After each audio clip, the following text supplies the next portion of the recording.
আমি বলেছিলাম কাকে ভোট দেবো সেটা বলবো, তো অবশ্যই বলবো। হাই বন্ধুরা, বেরিয়ে পড়েছি ভোট দিতে। এই 1.5 বছরের মধ্যে বিধানসভা ও লোকসভা দুটো ভোটই দেওয়া হয়ে গেল। এইদিকে দেখো আমার বড় বউ বেরিয়ে পড়েছে। তো ভোট দেওয়া হয়ে গেছে, ভোট কাকে দিয়েছি অবশ্যই বাড়ি গিয়ে সেটা বলবো। আর এই দেখো আস্তে আস্তে তৃণমূলের দিচ্ছিল মুড়ি আর বিজেপির দিচ্ছিল কেক। তৃণমূলের মুড়ি যেহেতু শেষ, তাই আমার বড় বাবুকে কেক দিয়েছে, ও কেক খেতে খেতে আসছে আর আমি হাসছি। তাই যাই হোক বাড়ি গিয়ে বলবো। তো দেখতেই পাচ্ছ ভোট দিয়ে চলে এসেছি, প্রচণ্ড ঘেমে গেছি। এই দেখো আমার ভোট হয়ে গেছে। তো আমি বলেছিলাম কাকে ভোট দেবো সেটা বলবো, তো অবশ্যই বলবো। তো যদিও এটা বলার কোনো রুলস নেই, তাও আমি বলছি।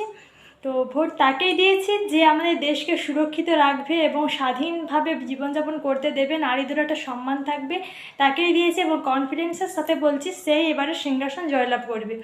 তো কেমন লাগলো ভিডিওটা অবশ্যই কমেন্ট করে বলবে। তো দেখা হচ্ছে পরের কোনো মিনি ব্লগে। তো আজকে চলি, বাই।